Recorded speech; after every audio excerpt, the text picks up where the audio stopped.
Hello everyone! I asked you guys what buffs you wanted to see, and we got nearly 1,000 responses, with ideas about changing stats, move pool additions, new abilities, and more. We'll be going over 10 of those buffs. 5 are the ideas that got the most likes, and the other 5 are just ones that I personally found interesting. I'll be competitively analyzing all of these buffs through the lens of competitive singles, particularly the overused tier. In competitive singles, Pokemon are sorted into tiers based on usage, with overused at the top. Below that is underused, then rarely used, never used, PU, and finally zero used. And overuse has a ban list where a lot of extremely powerful legendary Pokemon and a few other broken Pokemon go, called Ubers. For each buff, I'll discuss how the Pokemon currently works and what role it fulfills, as well as give the tier it's currently in. Then I'll explain how I think the buff would change things and predict what tier the Pokemon would be in Generation 10. Also note that when I consider these buffs, I'm assuming there are no Z-moves, no Dynamax, and no Terastallization. Megas are the only mechanic I'm including, as they've been having a resurgence in recent games like Legends ZA and Pokemon Champions, so it's not crazy to think they'd be included in Pokemon Wind and Waves. For background footage, I'll be using all of the Pokemon I discuss in the National Dex Overused tier, a format that includes all Pokemon that have ever been in the game. Alright, let's get into it. Evan Smith wants Zangoose's signature ability Toxic Boost to also make it immune to poison damage. Zangoose is a mono-normal type with pretty underwhelming stats. Base 115 attack is decent and base 90 speed is okay, but its bulk is quite poor, with 73 HP and 60 in both defenses. It's the only Pokemon with the ability Toxic Boost, which gives it a 1.5 times attack boost if poisoned. So basically, it's a worse version of the ability Guts. Guts gives a 1.5 times attack boost if any status condition is applied, but the bigger deal is that every Guts Pokemon can use a Flame Orb. Burn only deals 6.25% damage per turn, not too bad. Zangoose, though, has to run the Toxic Orb, which badly poisons it, so it takes 6.25% the first turn, 12.5% the next turn, 18.75% the third turn, and it keeps going up in increments of 6.25%. This makes it way worse than Guts. The only thing really going in favor of Zangoose is its move pool. It has pretty much all of the moves it could reasonably ask for. It gets Swords Dance, Knock Off, Close Combat, Facade of course, and Quick Attack for priority. That's mostly what it's going to use, but it also has an absurd amount of coverage moves. It gets Gunk Shot, Surf, Thunder, Blizzard for some reason. I really don't get it, but it's not important, more so just a curiosity. This move pool isn't enough to save Zangoose from its poor stats and underwhelming ability though. It's in the zero use tier, the lowest tier, and it's not even good in that tier. It's at less than 1% usage in high ladder. It typically just runs Swords Dance, Facade, Knock Off, and Quick Attack with the Toxic Orb. So what if we buffed it and made it immune to Toxic? Well, first of all, I like how this buff actually makes sense. Mongoose are highly resistant to Snake Venom, so there is a natural basis here. This buff would be massive. Zangoose no longer being on a timer gives it the freedom to use Swords Dance a lot more often than it previously would and stay in longer. Badly poison damage racks up fast, so Zangoose couldn't really take advantage of setup. Not only could it use Swords Dance a lot more often now, even Belly Drum sets might have a chance of functioning. It would be a way scarier Pokemon. It would do what it does now, but much better. Now, it still has pretty disappointing stats, but I'd say this buff would rise it up to rarely used, a full 3 tiers. It's really hard to overstate how much the poison damage is ruining Zangoose's viability. Well, let's move on and cleanse our palate a bit with an actually decent Pokemon, Sharpedo. Flinchuil wants it to get Fishous Rend. Sharpedo is a Water and Dark type with a decent 95 speed, good 120 base attack, and decent 95 special attack. Its bulk is absolutely terrible though, 70 HP and 40 in both defenses. It does get Speed Boost though, easily one of the best abilities in the game. All it takes is 1 Protect, and suddenly that base 95 speed is faster than almost everything. Its Mega Evolution also gets some nice stat boosts, the most important being a 20-point boost to attack. It also gets a 10-point buff to speed, and a solid addition to bulk, 30 more points in defense and 25 more in special defense. Mega Sharpedo also gets the ability Strong Jaw, which gives 1.5 times boost to biting moves like Crunch and Psychic Fangs. Sharpedo's move pool in general is pretty nice. It gets stab moves you'd expect like Waterfall, Crunch, Liquidation, and really nice coverage. Close Combat, Earthquake, Psychic Fangs, Ice Beam, Poison Jab. They really gave it the works. The big thing it's missing is physical setup. Sharpedo would really appreciate Swords Dance, but it doesn't get it. Sharpedo isn't in Generation 9, but in Generation 8 it wasn't rarely used. It was typically just Protect and 3 attacks with a Life Orb, and it was quite good. The Mega form was last seen in Generation 7, where it did a very similar thing in the underused tier, just better than the regular form. It was also quite good. But with Fishous Rend, it would be a lot more than quite good. Fishous Rend is the best water-type move ever. It's 85 base power, already not bad, and if you move first, it doubles to 170 base power. I really don't know what they were cooking with this move, and since Sharpedo has speed boost, it's going to outspeed the opponent almost every time. Here's the real kicker though, Fishous Rend is a biting move, so that means it gets a 1.5 times boost for Mega Sharpedo. So the big shark is effectively clicking a 255 base power water attack. And then you could even go and put it on a rain team. To give you an idea of the power of this, Fishous Rend for Mega Sharpedo outside of rain is doing over 70% to max defense Petulant, and it one-hit KOs Dragapult, a resist outside of rain. With Fishous Rend, I'd say regular Sharpedo is headed for overused. Powerful for sure with Fishous Rend, but its frailty and vulnerability to priority should keep it in the tier. Mega Sharpedo though, super Ubers, it is absolutely gone, and frankly, it might even be pretty good in Ubers depending on the metagame. Alright, that was pretty broken, so let's calm things down with some absolute garbage. Wugtrio. Amphibians Rise Up wants it to get the ability Technician, as well as Flip Turn and Aerial Ace added to its move pool. Wugtrio is a mono water type with an incredible base 120 speed and respectable base 100 attack. And then its bulk is enough to evoke pity in even the most cold-hearted, with 35 HP, 50 defense, and 70 special defense. To give you an idea of how frail this thing is, it guaranteed dies to a Kingambit Sucker Punch. No Supreme Overlord boosts, no Swords Dance, no Black Glasses, no Terra. Just a plain Sucker Punch does 106% minimum. Its abilities also don't help it at all. Funny enough, it gets Gooey, which lowers the speed of Pokemon that make contact with it, and if you're making contact with Wugtrio, that probably means Wugtrio is dead. Then it gets the ability Rattled, which gives it a speed boost if hit by a Bug, Dark, or Ghost type attack, or if intimidated. Once again, an ability that largely relies on being hit. And then it gets Sandveil, which is banned in competitive singles, so abilities are pretty much useless. But what about the move pool? Does it have a move pool like Zangoose? Does it at least get that? Of course not. It gets nothing useful, no solid physical coverage at all. Throat Chop and Stomping Tantrum is as good as it gets. Now, it does get some solid stab moves like Liquidation and Aqua Jet though, and its signature move, Triple Dive. Triple Dive is definitely one of the most underwhelming signature moves out there. A 30 base power water type attack that hits 3 times, so 90 base power total. Just barely stronger than Liquidation. And multi-hits are generally nice, but also bad at times due to contact abilities and items like the Rocky Helmet. And with only being 5 base power higher than Liquidation, that's not great. They also made it 95% accurate for some reason, honestly just a jerk move. Currently, Wugtrio is in the 0 used tier, and it is terrible. 0.18% usage in High Ladder, and even that I think was probably just for the memes. This Pokemon is awful, and getting the background footage you're watching where Wugtrio actually does something lost me a ton of games to get this footage, about 200 elo down the drain because of Wugtrio. But what if it got these buffs? Technician, Flip Turn, and Aerial Ace. These would be game changers. Technician gives a 1.5 times boost to all moves at or below 60 base power. Since Triple Dive is a multi-hit, each hit would get the 1.5 times boost, putting the final power of Triple Dive at base 135. Flip Turn, normally 60 base power, becoming 90, would also be insane on such a fast Pokemon. And Aerial Ace going from 60 to 90 base power is very nice as well, giving Wugtrio a way to hit water-immune Pokemon like Toxicroak and Ogerpon Wellspring. And let's not forget, Technician would also boost Aqua Jet from 40 to 60 base power. This basically gives Wugtrio Palafin's signature move, Jet Punch. I'd say these buffs put Wugtrio into rarely used at least, maybe even underused. This is somewhat dependent on the metagame though. Wugtrio would probably be primarily used with a choice band on rain teams for maximum power.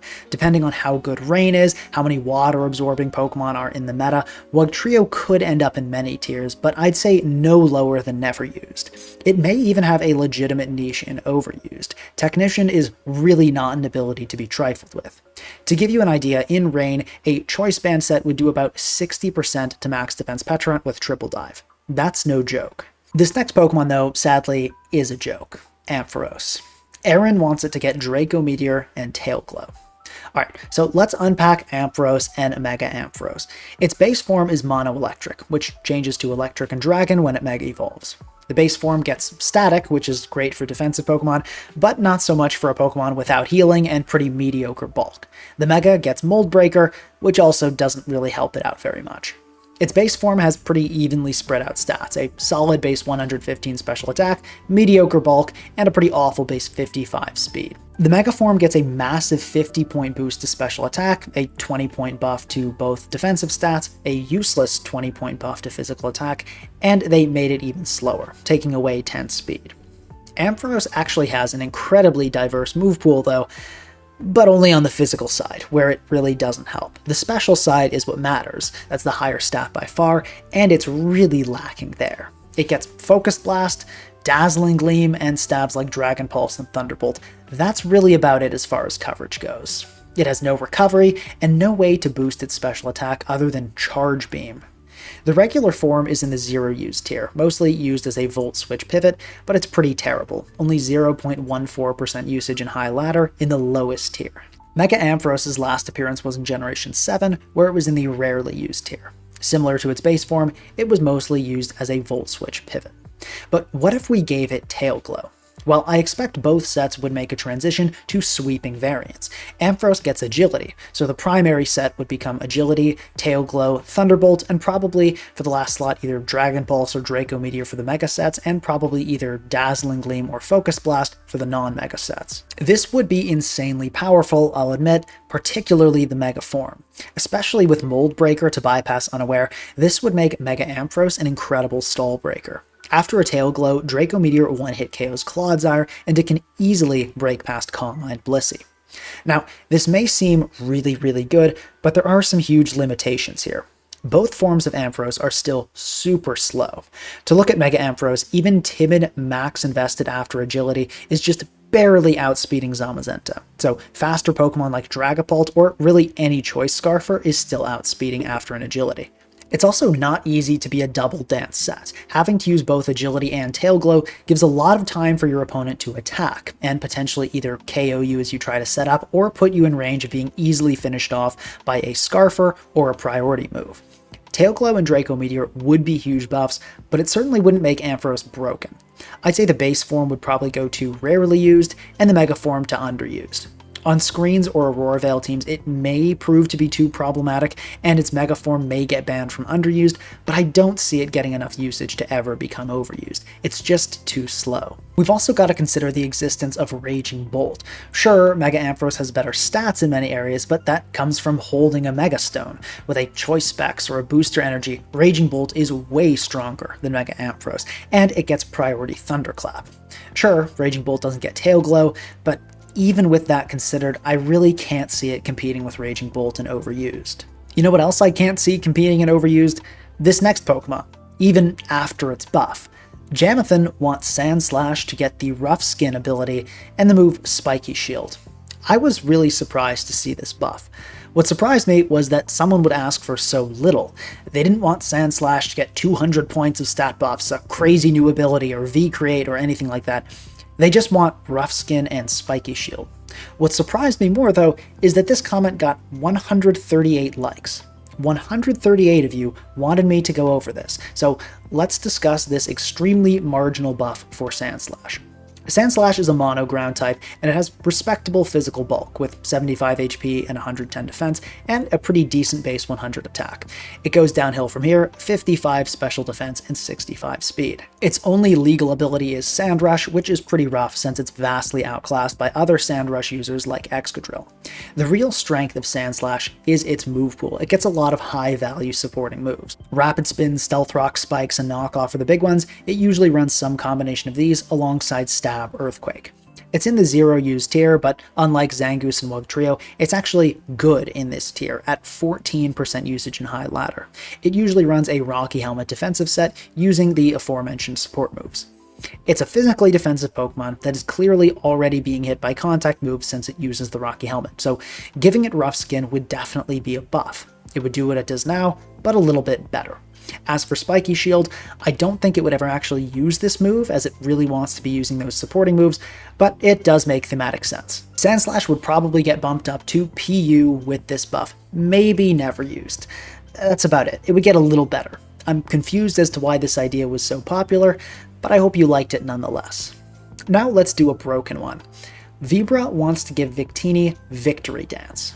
Victini is a Fire and Psychic type with base 100 in all stats like many mythicals. Its ability Victory Star gives a 1.1 times accuracy boost to all moves, basically a free wide lens. This ability may seem a little bit underwhelming at first glance, but it works really well on Victini. It gets incredible moves like the 85 accuracy Bolt Strike, 85 accuracy Blue Flare, 70 accuracy Focus Blast, and 95 accuracy V-Create, Victini's insane base 180 power physical fire move. So it really makes it a lot more consistent to have an accuracy buff on all of those moves. This Pokemon is a lot of fun to use, and I'm sad it wasn't included in Generation 9, but in Generation 8 it was in the overused tier, typically running either Heavy Duty Boots for attack sets, Choice Band, or Choice Scarf. But what if it got Victory Dance? It is the Victory Pokemon after all, I suppose it deserves it. Well, all of those other sets would vanish. Victory Dance boosts speed, physical defense, and attack by 1 stage. Basically a physical Quiver Dance. Victory Dance Victini would be so dominant that it would be the only set that remains. These sets would probably use leftovers to maintain longevity and take advantage of the defense boost. It would definitely run Victory Dance and Bolt Strike all the time, probably Zen Headbutt and then a fire move last. Likely V-Create, that power is tough to pass on, but since it lowers speed, defense, and special defense, some may opt for Flare Blitz or Blaze Kick to try to keep the sweep going longer. This set alone would probably be pretty broken and unhealthy and overused. A Pokemon this bulky and powerful clicking a physical version of Quiver Dance doesn't seem manageable. And there would be other sets as well, make no mistake. Some Victini might fully EV invest in special defense and then run a Rest plus Chesto Berry set, giving Victini healing and making stopping setup very, very difficult. I just can't see this being anything but busted. I'd say it's going to Ubers. Before we continue, a quick word from our sponsor. Tired of switching in offensive Pokemon on a prediction and watching them die? Don't you wish there was a better way? Well, there is. Regenerator. Regenerator heals 33% upon switching out. Pair that with pivoting moves like Chilly Reception from Galarian Slowking and Flip Turn from Alomomola, and you'll never have to risk your frail Pokemon again. For the low price of just a few dozen salty opponents each month, you can start using Regenerator today. And with the unlimited plan, you can run more than 1 Regenerator Pokemon per team. You can run 4, 5, even 6 if you want. I've personally been using Regenerator for years, and I absolutely love it. I think you will too. A huge thank you to Big Regen for sponsoring this video. Think less, pivot more. Alright, getting right back to it, Wizblit wants Mega Absol to gain the Fairy type. Mega Absol is currently a mono dark type, which is honestly odd. It got Angel Wings and they didn't add a fairy or flying type. Anyway, for stats, great base 115 speed, solid 150 base attack, and a decent 115 base special attack. It's extremely frail though, 65 HP and 60 in both defenses. Its ability is Magic Bounce, which is undoubtedly one of the best abilities in competitive singles. Being able to flip targeted status moves back at your opponent is insanely strong, at least in theory. The problem is that Mega Absol is so frail, it really can't use this ability well. Mega Sableye is a very effective Magic Bounce user because it's so bulky. If you expect your opponent to use a move like Will-O-Wisp, Thunder Wave, or Stealth Rock, you can switch in Mega Sableye.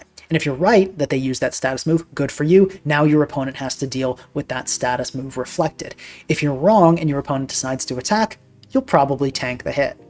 Mega Absol really can't tank the hit. If you get the read wrong and your opponent attacks, Absol is either taking a ton of damage or dying outright. Frail Pokemon just generally don't utilize Magic Bounce very well, and Mega Absol is even worse than most, since it has to stay in for at least one turn to Mega Evolve and activate the ability in the first place. Finding a turn is no problem for a bulky Pokemon like Mega Sableye, but Mega Absol actually really struggles to find even a single turn of safety early game. This ability really doesn't suit it. Things look up for Absol on its move pool though. It has great dark stabs like Knock Off and Sucker Punch, Swords Dance set up, and great coverage on the physical and special side.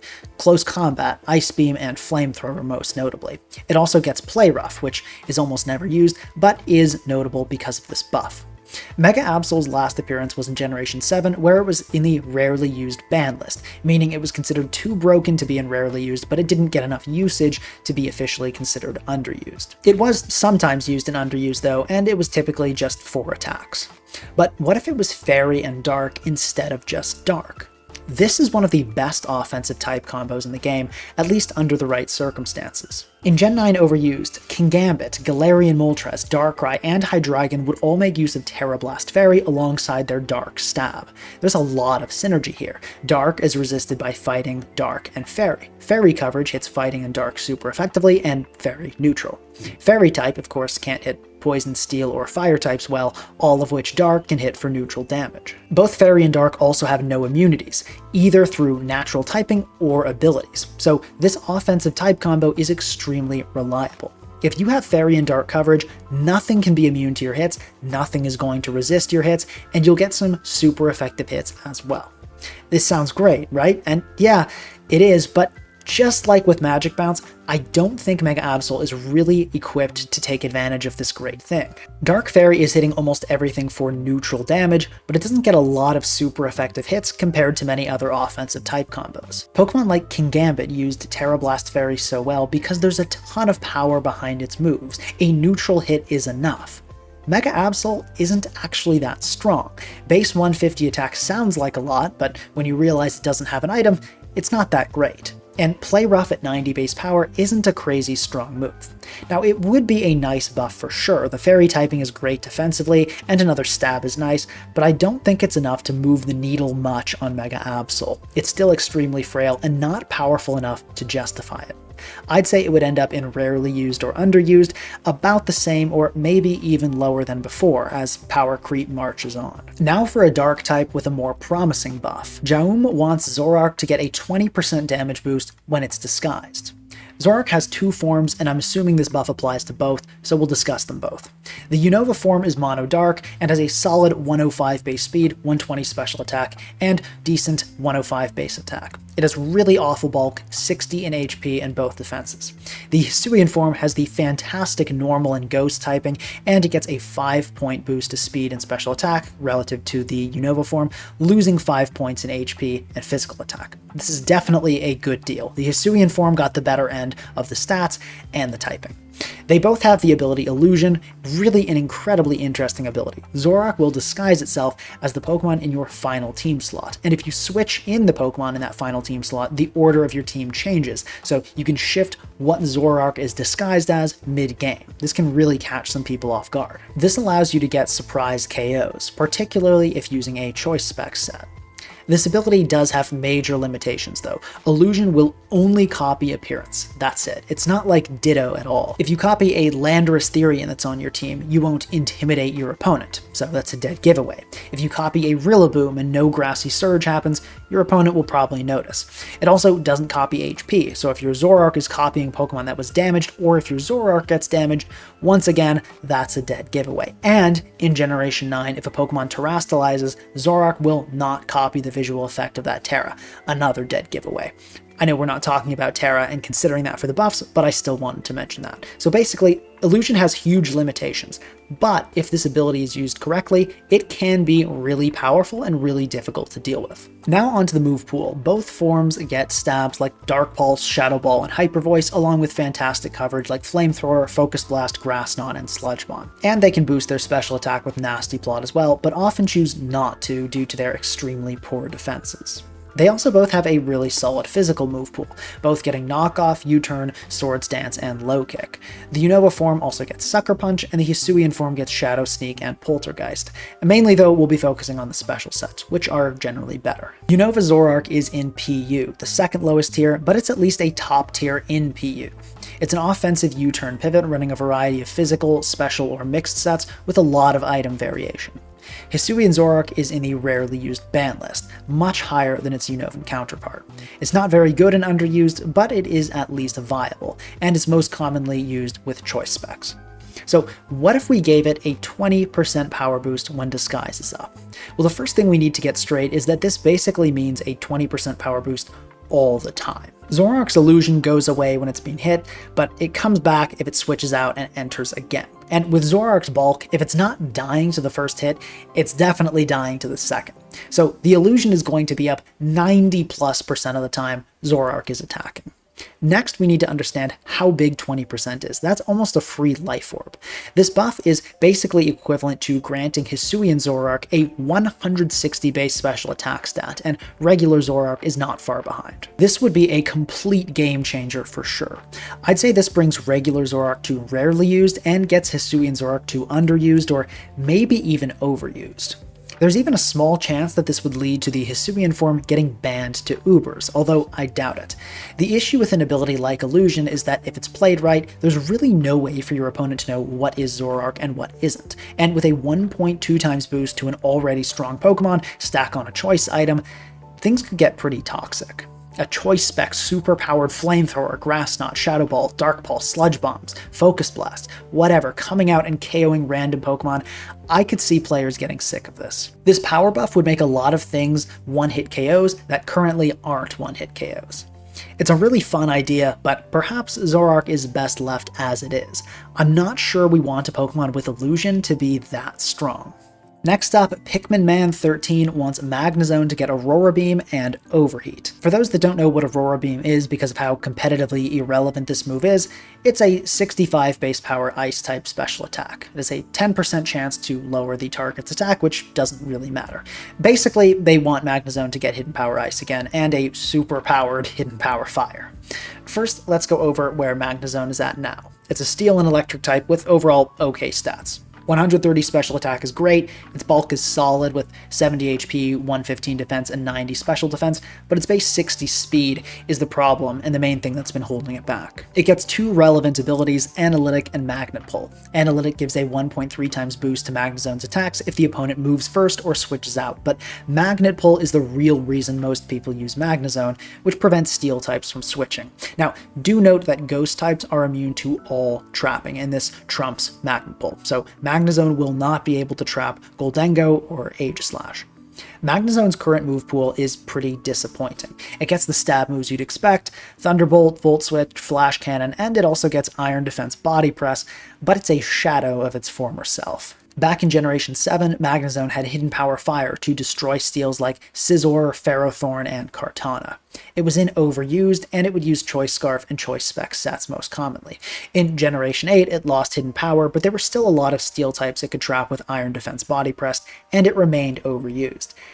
Then Generation 9 hit. It's currently in Rarely Used, dropping 2 tiers. Part of this is really just an unfortunate metagame, being unable to effectively trap popular steals like Goldengo and Iron Treads.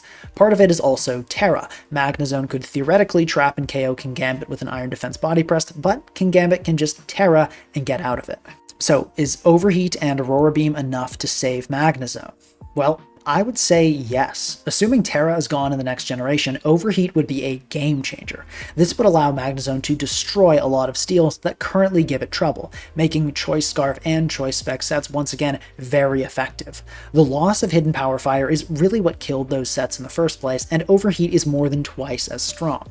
Aurora Beam would also be great and make Magnezone a lot more consistent in those games where there isn't a steel type to trap, giving it 4 times super effective damage against Landorus, Garchomp, Gliscor, and more. This would buff analytic sets as well, but I don't see them getting much usage. It's hard to justify analytic when you've got a Magnet Bull Pokemon that gets Overheat, unless the metagame is somehow low on steel types for the first time ever. And you could justify these buffs logically. Pikmin Man noted that auroras are caused by magnetic fields, and machines do overheat. On top of that, some random electric types like Manectric and Zebstrika have gotten overheat, so there is precedent for this very real association between electricity and excessive heating. I'd love to see this buff, and I think it would bring Magnezone right back into overused without making it broken. Alright, now for the final buff of this video. 2 users, Petsinwinter and Sam, wanted buffs for Klinklang. Together, they suggested enough buffs to turn Klinklang into God, so I picked out a couple of the more reasonable ones. A 15-point boost to attack, HP, and defense, and the ability Steelworker. Before we get into the ramifications of that, let's look at where Klinklang is at now. Sadly, it's a mono steel type, not great for an offensive Pokemon. It has decent base 100 attack, okay 90 speed, and fairly mediocre bulk with 60 HP, 115 defense, and 85 special defense. Its abilities are useless in singles except for Clear Body, which is actually not bad, most notably protecting it from Intimidate. Its move pool is a very mixed bag. On one hand, it gets Shift Gear, easily one of the best setup moves in the game, boosting attack by 1 stage and speed by 2 stages. It also gets Wild Charge, which is really nice coverage. This is where the good news ends, though. It gets a signature move, Gear Grind, a 50 base power move that hits twice, which sounds pretty great until you realize it's 85% accurate. And it makes contact. So overall, I'd say this move is pretty much equal to Iron Head, maybe just a little better. And that's about it as far as relevant moves. It gets 0 coverage, no Earthquake, no Stone Edge, nothing. I used Magnet Rise as the last move on the set you're seeing in background footage, which was surprisingly nice since it made Landorus and Iron Treads into setup fodder, but moves to KO these Pokemon would be a lot better. Klinklang's last appearance was Generation 8, where it was in the lowest tier, 0 used. Now, it was one of the top sweepers in 0 used in Generation 8, but that's like being one of the best smelling pieces of trash. This Pokemon has never been any good. Now, looking at these 2 buffs, let's start with the stat buff. This would give Klinklang 75 HP and 130 defense, so pretty physically bulky, and 115 attack. Respectable for sure. Would this alone be enough to save it? Absolutely not. Maybe it would get bumped up 1 tier to PU, maybe to never used. Giving it Steelworker, though, that's pretty huge. That boosts steel type attacks by 1.5 times, an absolutely massive buff. Combined with the buff to attack, Klinklang would be hitting really hard. But there's actually another buff to consider. Pokemon Champions has the move data for Gear Grind in the game, even though nothing learns it yet. And we see that each hit of Gear Grind was buffed to 60 base power, so 120 total, and it got buffed to 90 accuracy. When we put all of these buffs together, Klinklang actually gets crazy powerful. At +1, it one-hit KOs Garchomp and Dragonite with multi-scale intact. Is this enough to make it overused though? I'd say yes. After looking at some of the +1 calcs from this monster, I feel like it would be a seriously threatening sweeper. Sure, steel resists are everywhere and it still has not much coverage, but it does get Wild Charge for walls like Moltres, Corviknight, and Bulky Waters, and it can power through a lot of steel resists with how strong Gear Grind would be. +1 Gear Grind is 2-hit KOing defensive Gholdengo. I could maybe even see it getting banned to Ubers, as is always a risk with particularly strong sweepers. It's not like there would be no counters. Some 4x steel resist like Heatran would shut it down pretty hard, but there aren't many Pokemon like that. And not everyone should have to run a Heatran on their team. Rocky Helmet Pokemon would be good as well, things like defensive Garchomp and Ferrothorn, but Klinklang Hyper Offense teams would probably be built around wearing these Pokemon down with other physical sweepers, so I could see it becoming too toxic for the tier. My final prediction is still overused though. Well, that's all for today. I hope you enjoyed the video. If you did, please consider subscribing and leaving a like. It helps out a lot. And if you want your idea to be featured next time, let me know in the comments what buffs you want to see. Thanks for watching, and have a great day.